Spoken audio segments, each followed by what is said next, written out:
Dhanavat Pranam. Namaste.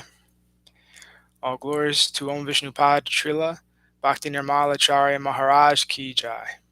All glories to Om Vishnupad Srila Bhakti Rakshak Shradev Goswami Maharaj Ki Jai. All glories to Om Vishnupad Srila A.C. Bhaktivedanta Swami Prabhupada Ki Jai.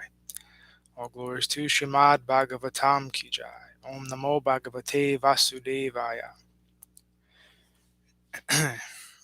Canto 1, Chapter 5, Text 34. Evam nirnam kriya yoga sarve samshriti hetava ta evatma vinashaya kalpante kalpita pare.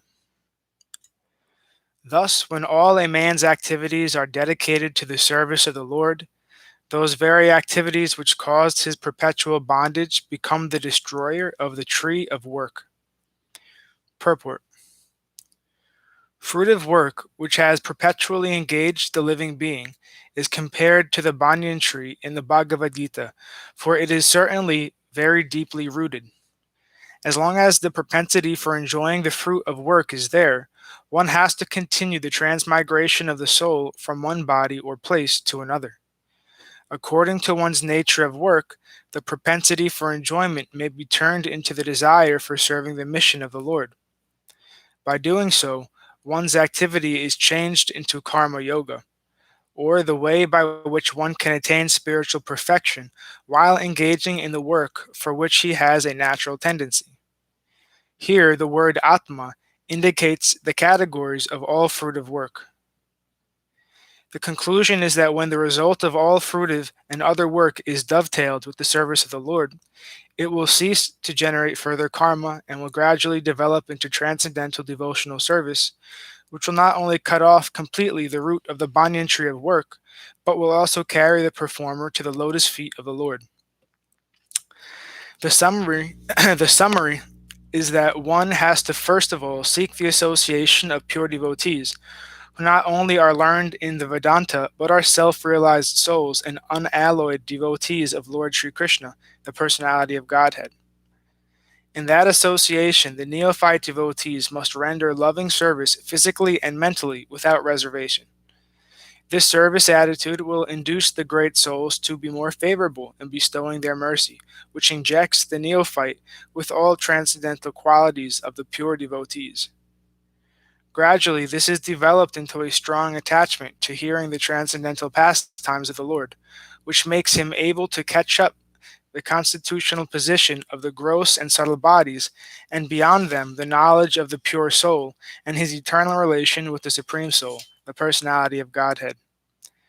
After the relation is ascertained by establishment of the eternal relation, pure devotional service to the Lord begins gradually developing into perfect knowledge of the personality of Godhead, beyond the purview of impersonal Brahman and localized Paramatma, by such Purushottama Yoga, as it is stated in Bhagavad Gita. One is made perfect even during the present corporeal existence, and one exhibits all the good qualities of the Lord to the highest percentage. Such is the gradual development by association of pure devotees. Text 35. Yadhatra kriyate karma bhagavat paritoshanam jnanam yat adhinam hi bhakti yoga samanvitam. Whatever work is done here in this life for the satisfaction of the mission of the Lord is called bhakti yoga, or transcendental loving service to the Lord, and what is called knowledge becomes a concomitant factor. Purport. The general and popular notion is that by discharging fruitive work in terms of direction of the scriptures, one becomes perfectly able to acquire transcendental knowledge for spiritual realization. Bhakti yoga is considered by some to be another form of karma, but factually, bhakti yoga is above both karma and jnana. Bhakti yoga is independent of jnana or karma. On the other hand, jnana and karma are dependent on bhakti yoga. This Kriya Yoga, or Karma Yoga, is recommended by Sri Nārada to Vyāsa, is specifically recommended because the principle is to satisfy the Lord. The Lord does not want his sons, the living beings, to suffer the threefold miseries of life. He desires that all of them come to him and live with him. But going back to Godhead means that one must purify himself from material infections. When work is performed, therefore, to satisfy the Lord, the performer becomes gradually purified from the material affection. This purification means attainment of spiritual knowledge. Therefore, knowledge is dependent on karma, or work, done on behalf of the Lord. Other knowledge, devoid of bhakti yoga, or satisfaction of the Lord, cannot lead one back to the kingdom of God, which means that it cannot even offer salvation, as already explained in the connection with the stanza Naiskarmyam api achyuta bhavavarjitam. The conclusion is that a devotee engaged in the unalloyed service of the Lord, specifically in hearing and chanting of his transcendental glories, becomes simultaneously spiritually enlightened by the divine grace as confirmed in Bhagavad Gita. Text 36. Kurvana yatra karmani bhagavachchiksha yakshakrit krinanti guna namani Krishna shanusmaranti cha. While performing duties according to the order of Sri Krishna, the Supreme Personality of Godhead, one constantly remembers him, his name and qualities. Purport. An expert devotee of the Lord can mold his life in such a way that while performing all kinds of duties, either for this or the next life, he can constantly remember the Lord's name, fame, qualities, etc. The order of the Lord is distinctly there in Bhagavad Gita. One should work only for the Lord in all spheres of life. In every sphere of life, the Lord should be situated as the proprietor. According to the Vedic rites, even in the worship of some demigods like Indra, Brahma, Saraswati, and Ganesh, the system is that in all circumstances, the representation of Vishnu must be there as Yageshvara, or the controlling power of such sacrifices. It is recommended that a particular demigod be worshipped for a particular purpose, but still the presence of Vishnu is compulsory in order to make the function proper. Apart from the Vedic duties, even in the ordinary dealings, for example in our household affairs or in our business or profession, we must consider that the result of all activities must be given over to the Supreme Enjoyer, Lord Krishna. In the Bhagavad Gita, the Lord has declared himself to be the supreme enjoyer of everything, the supreme proprietor of every planet, and the supreme friend of all beings. No one else but Lord Sri Krishna can claim to be the proprietor of everything within his creation. A pure devotee remembers this constantly, and in doing so he repeats the transcendental name, fame, and qualities of the Lord, which means that he is constantly in touch with the Lord. The Lord is identical with his name, fame, etc., and therefore to be associated with his name, fame, etc., constantly means to actually associate with the Lord. The major portion of our monetary income, not less than 50%, must be spent to carry out the order of Lord Krishna. Not only should we give the profit of our earning to this cause, but we must also arrange to preach this cult of devotion to others, because that is also one of the orders of the Lord. The Lord definitely says that no one is more dear to him than one who is always engaged in the preaching work of the Lord's name and fame all over the world. The scientific discoveries of the material world can also be equally engaged in carrying out his order. He wants the message of Bhagavad Gita to be preached amongst his devotees.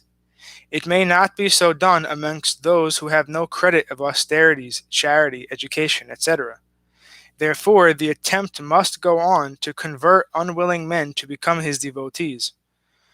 Lord Chaitanya has taught a very simple method in this connection. He has taught the lesson for preaching the transcendental message through singing, dancing, and refreshment. As such, 50% of our income may be spent for this purpose. In this fallen age of quarrel and dissension, if only the leading and wealthy persons of society agree to spend 50% of their income in service of the Lord, as it is taught by Lord Sri Chaitanya Mahaprabhu, there is absolute certainty of converting this hell of pandemonium to the transcendental abode of the Lord. No one will disagree to partake in a function where good singing, dancing, refreshment are administered. Everyone will attend such a function, and everyone is sure to feel individually the transcendental presence of the Lord. This alone will help the attendants associate with the Lord and thereby purify themselves in spiritual realization. The only condition for successfully executing such spiritual activities is that they must be conducted under the guidance of a pure devotee who is completely free from all mundane desires, fruitive activities, and dry speculations about the nature of the Lord. No one has to discover the nature of the Lord. It is already spoken by the Lord himself in the Bhagavad Gita, especially and in all other Vedic literatures generally. We have simply to accept them in toto and abide by the orders of the Lord. That will guide us to the path of perfection. One can remain in his own position. No one has to change his position, especially in this age of variegated difficulties. The only condition is that one must give up the habit of dry speculation aimed at becoming one with the Lord.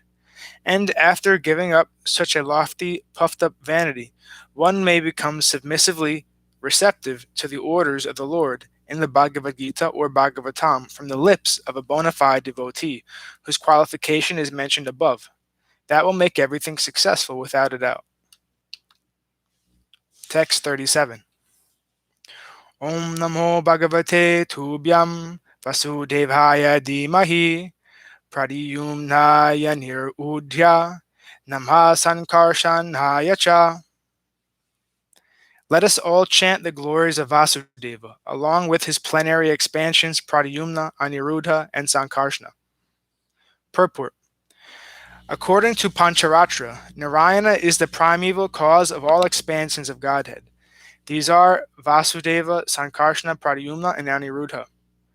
Vasudeva and Sankarshan are on the middle, left, and right. Pradyumna is on the right of Sankarshana, and Aniruddha is on the left of Vasudeva. And thus the four deities are situated. They are known as the four aides de camp of Lord Sri Krishna. This is a Vedic hymn or mantra beginning with Omkara Pranava, and thus the mantra is established by the transcendental chanting process, namely Om Namo Dhimahi, etc. The purport is that any transaction, either in the field of fruitive work or in empiric philosophy, which is not ultimately aimed at transcendental realization of the Supreme Lord, is considered to be useless. Nārada ji has therefore explained the nature of unalloyed devotional service by this personal experience in the development of intimacy between the Lord and the living entity by a gradual process of progressive devotional activities.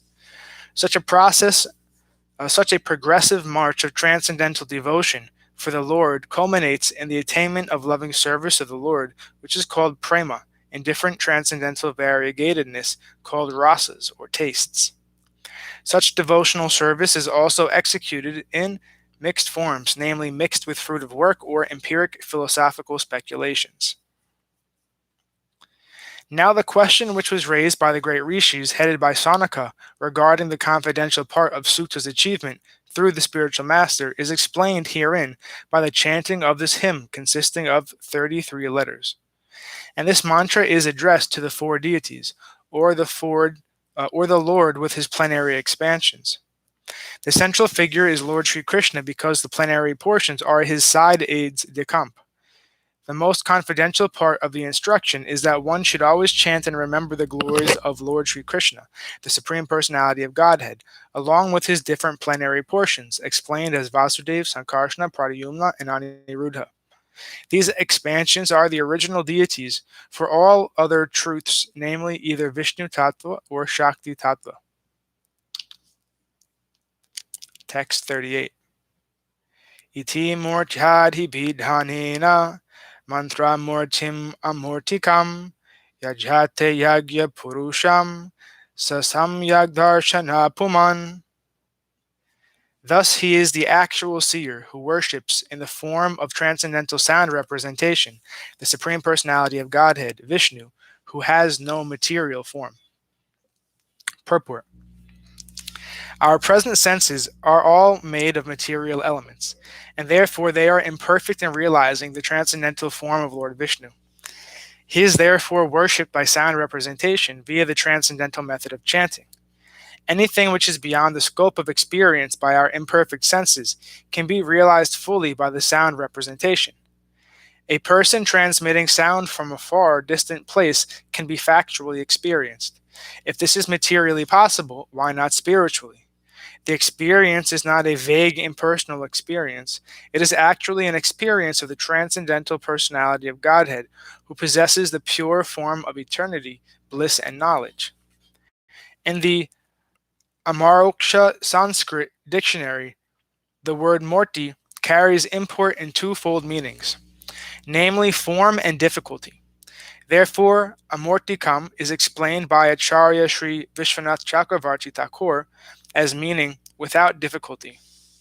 The transcendental form of eternal bliss and knowledge can be experienced by our original spiritual senses, which can be revived by chanting of the holy mantras or transcendental sound representations. Such sound should be received from the transparent agency of the bona fide spiritual master, and the chanting may be practiced by the direction of the spiritual master. That will gradually lead us nearer to the Lord. This method of worship is recommended in the Pancharatrika system, which is both recognized and authorized. The Pancharatrika system has the most authorized codes for transcendental devotional service. Without the help of such codes, one cannot approach the Lord, certainly not by dry philosophical speculation. The Pancharatrika system is both practical and suitable for this age of quarrel. The Pancharatra is more important than the Vedanta for this modern age. And thus ends our reading for today. We'll continue from text 39 on Monday. All glories to Om Vishnu Pad Srila Bhakti Nirmala Acharya Maharaj Ki Jai. All glories to Om Vishnu Pad Sripad Bhakti Madhava Puri Maharaj Ki Jai. All glories to Arupa Nuga Guru Varga Ki Jai. All glories to the assembled devotees, to the worldwide devotees. Bhaktivinoda Ki Jai. All glories to Sripad Bhakti Niskam Shanta Maharaj Ki Jai. All glories to Sripad Bhakti Vigyan Muni Maharaj Ki Jai. All glories to Navadvip Dham Ki Jai. All glories to Ekachakra Dham Ki Jai. All glories to Vrindavan Dham Ki Jai. All glories to Giri Govardhan Gupta Govardhan Dham Ki Jai. Tulsi Devi Ki Jai. Sham Kund Radhakund Ki Jai. Nitai Gora Hari Hari Bol.